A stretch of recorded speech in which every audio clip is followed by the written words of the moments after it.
প্রত্যেক দিনের মতো আবারও লাঞ্চ চালিয়ে আর কী রান্না করলাম সেটা শেয়ার করতে চলে এসেছি। ফার্স্টেই করেছিলাম ডাঁটা শাক, কুচনো রসুন, কুচনো পেঁয়াজ, চেরা কাঁচা লঙ্কা দিয়ে ভাজা ভাজা করে আগের থেকে বেছে ধুয়ে কেটে রাখা ডাঁটা শাকটাকে দিয়ে নুন হলুদ দিয়ে ঢাকনা দিয়ে ঢেকে রাখার পর ডাঁটা শাক যখন সিদ্ধ হয়ে গেছে সামান্য একটু চিনি দিয়ে আরেকটুখানি টানিয়ে নামিয়ে নিয়েছি, ডাঁটা শাক হয়ে গেল। এরপর করেছিলাম নিরামিষ তরকারি একটা, পাঁচফোড়ন তেজপাতা সম্বাদ দিয়ে কুমড়ো আলু ডাঁটা গাঁঠি কাঁঠালের বীজ সব দিয়ে ভালো মতো কষিয়ে জল দিয়ে সব সিদ্ধ হয়ে গেলে চিনি দিয়ে নামিয়ে নিয়েছি।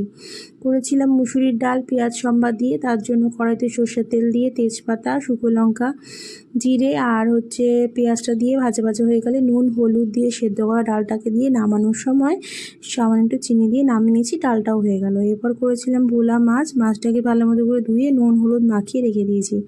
কড়াইতে সর্ষের তেল দিয়ে একটা একটা করে মাছগুলোকে আলতো হাতে মাছগুলোকে ভেজে নিয়েছি। তারপরে একটা মিক্সির বাটির মধ্যে দিয়েছি শুকনো লঙ্কা জিরে গুঁড়ো নুন হলুদ দিয়ে পেস্ট করে নিলাম। এবার দিয়েছি কড়াইতে সেই ভাজা তেলের উপর দিয়েছি কালো জিরে সম্বার আর মিক্সির বাটির পেস্টটা দিয়েছি, জিরা কাঁচা লঙ্কা দিয়ে মশলা কষে গেলে ঝোলটাকে দিয়ে আগে থেকে ভেজে রাখা মাছটাকে দিয়ে বেশ কিছুক্ষণ ফুটিয়ে নামিয়ে নিয়েছি, হয়ে গেল মাছের ঝোল। এবার লাঞ্চ সাইডটা সাজাই, বাটি চাপা ভাত দিয়ে নিই, হাতের সাহায্যে ভাতটা গুছিয়ে দিয়ে দিয়েছি, শাক দিয়েছি, নিরামিষ তরকারি দিয়েছি, ডাল দিয়েছি, মাছের ঝোলটা দিয়েছি আর দিয়েছি লেবু আর এক গ্লাস জল। কেমন লাগলো অবশ্যই জানিও। ধন্যবাদ।